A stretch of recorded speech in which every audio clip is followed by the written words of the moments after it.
Which rookies are set to break out down the stretch and help you win in your fantasy football league?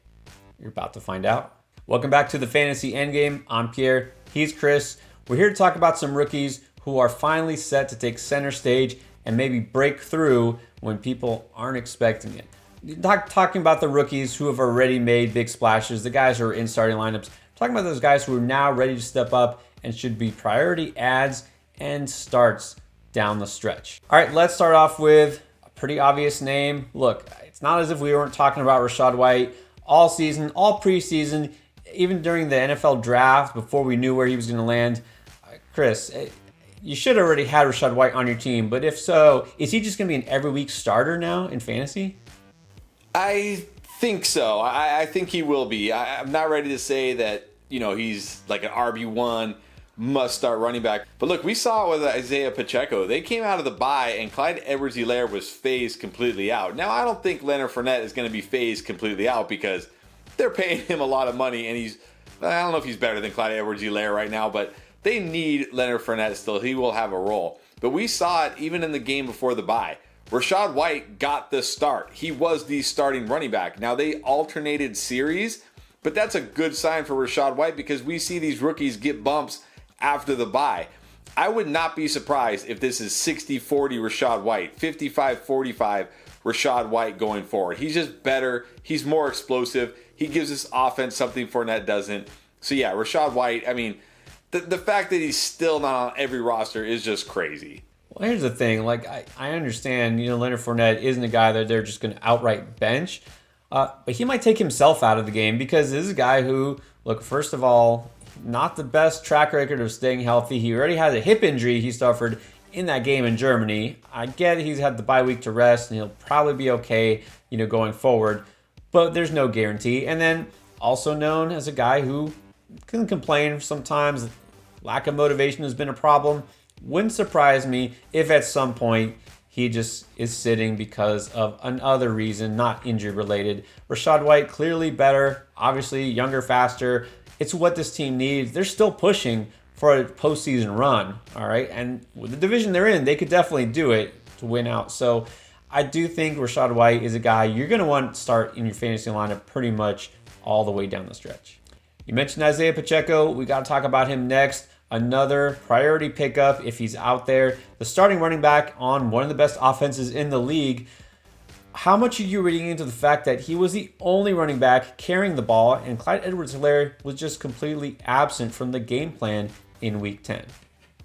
I'm reading a lot into it. That was surprising. That was shocking. This is a full takeover by Pacheco that I did not see coming before the bye. But it just shows, the teams get together during the bye. The coaches get together and say, hey, who's our best players? We got to get them the ball. And they determined that Pacheco was better than Clyde Edwards-Helaire, which makes sense. So you gotta, if Pacheco is still out there, you have to grab him. He's a great start this week against the Chargers. He's on a great offense. He is a guy that I feel like will be an every week start going forward. And it's funny, how things happen before the season got so much hype, right? Because he's in the Chiefs and, this amazing 40 time, the combine and all this hype and people were drafting him way too high and then he did nothing for the first few weeks. And now, after people had forgotten about him, people dropped him after the bye. And now all of a sudden, he's what people were predicting. He's the starter. He's the best running back there. He's averaging 4.7 yards per carry. He's always got scoring upside. Look, we can't go too crazy about a guy who's on an offense that isn't really a run-heavy offense, right? They don't even need to run the ball because they can pass it so well. But still, you've got to be interested and definitely now set to take off. All right, next on the list, a guy who pretty much did, not pretty much, he did absolutely nothing all season until Week 10, and then Christian Watson just came alive. 3 touchdowns on 4 catches, 170 yards, and more importantly, was the leading target in Green Bay. 8 targets. Allen Lazard got half of that. Is Christian Watson the new wide receiver 1 in Green Bay?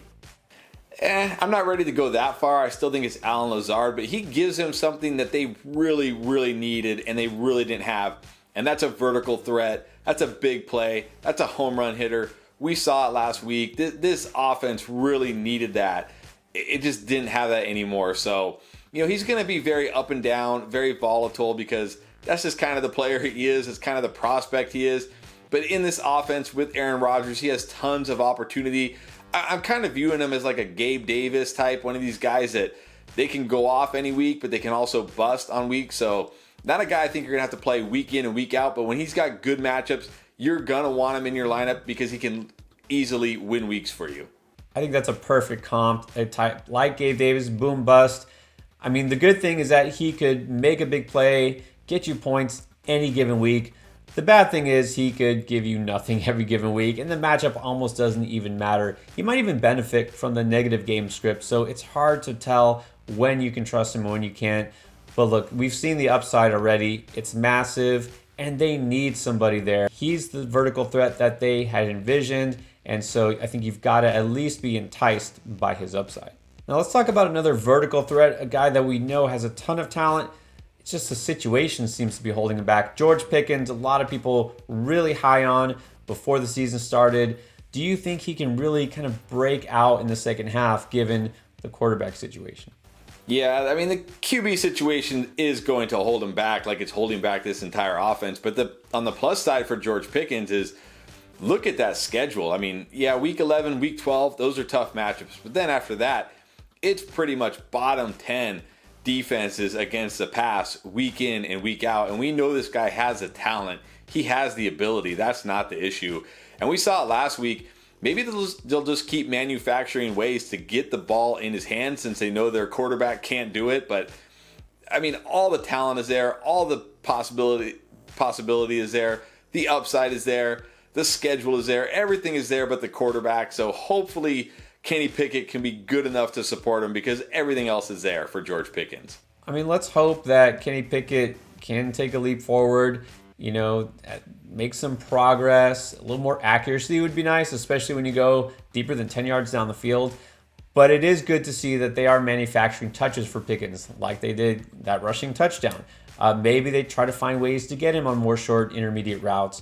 This guy has so much talent. He just needs to get the ball in his hands, and then he can do great things. So you've got to be interested in him.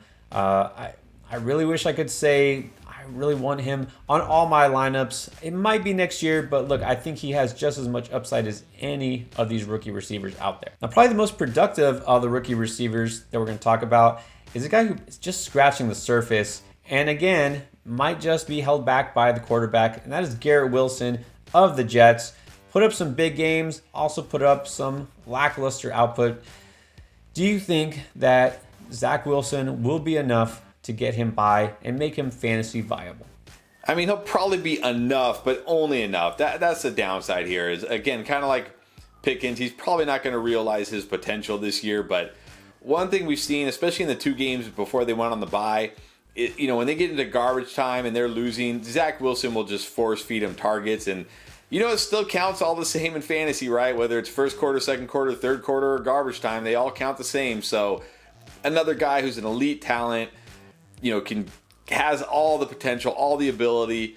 Quarterback play probably will hold him back to some degree. I do like Zach Wilson more than Pickett, though, and I like Garrett Wilson more than Pickens going forward. So, yeah, I still think he's a guy you're going to want in your lineup pretty much every week outside of the really tough matchups. Just may not have that huge upside that he should have had this year. The most encouraging thing for me is you look at the fact he's getting the red zone opportunities. Garrett Wilson, in the games he's played, 10 red zone targets. All the rest of the Jets receivers have 11 combined. He's a guy who, despite not being really a big receiver, not as long as a guy like George Pickens, he's getting those targets. He's going to have some scoring upside in what is usually a fairly conservative offense. But like you said, Zach Wilson, if nothing else, I guess he's the new Blake Bortles. He can put up some garbage time stats, and hey, it counts, and so we'll take it. And Garrett Wilson, a guy so talented, maybe he's quarterback proof. Now, I do want to talk about Treylon Burks, who just returned from injury. You hadn't seen a lot of him this season. He did play in Week 10. Now going forward, is he going to become the number 1 target in an admittedly run-heavy offense there in Tennessee? But still, could we see a big jump in targets? Yeah, I definitely think he's going to become the number 1 target because, I mean, who else do they really have? Westbrook Akine, Robert Woods? No. And we did see early in the season he was starting to come around before that injury. And he's a guy, he doesn't need a huge amount of targets. He's a guy, get the ball in his hands, yard after catch ability, great athlete. So even in this, low volume passing attack, I still think he can thrive. Maybe he won't have, huge weekly upside, but I think he'll become a guy that you'll feel good about putting in your lineup, know you're going to get some points, always a chance to score a touchdown. So maybe not my favorite of the wide receivers we talked about so far, but I do think we're going to see a lot of Treylon Burks down the stretch. I mean, we know his ceiling compared to these other guys is not as high because of the offense, but like you said, a guy who can do things with the ball in his hands, I want to see them scheme ways to get him the ball and maybe not rely on those, longer depth of target throws because it's not Ryan Tannehill's strength. So I do like Burks, love him as a prospect, don't love the situation so much, but I think as the season goes on, as we know he's healthy and gets more comfortable in this offense, I think we'll see him steadily increase in volume and production. And then finally, we won't usually talk about a rookie tight end, especially this late in the season if you don't already know about him. But Trey McBride all of a sudden could jump on the scene because Zach Ertz out for the season and McBride is the guy. This is a team that's going to pass the ball a lot. Is Trey McBride, as the first tight end who was drafted this past season, somebody who we should be looking hard at in fantasy? I definitely think he's somebody to keep an eye on, see how he does. We know that, Kyler Murray and this offense will use the tight end, but we also know that rookie tight ends tend to struggle. Not everybody can be Kyle Pitts and have 1,000 yards year one, but still, with the way the tight end landscape is, any guy that has potential upside at the position, and Trey McBride definitely does because he is a good prospect. He's in a good situation. He's in an offense that's going to throw the ball a lot and to the tight end. I think he's definitely worth keeping your eye on, and in deeper leagues, probably worth stashing and seeing how it plays out. Yeah, like you said, I mean, he's not going to slide in and just be Zach Ertz. Takes time for that to happen. Again, we still don't have Hollywood Brown back from injury. Ertz is out. They're going to throw the ball a lot. I like McBride's chances of being at least fantasy relevant, top 15 tight end. And look, these days, that'll play. So let's see what happens. You're going to have to take a wait-and-see approach, but don't be surprised if you start seeing him appear on the box score more and more down the stretch. Those are the rookies that we're looking at. You might want to consider these guys on waivers, swing some trades, because these are young players that could help lead your team to victory.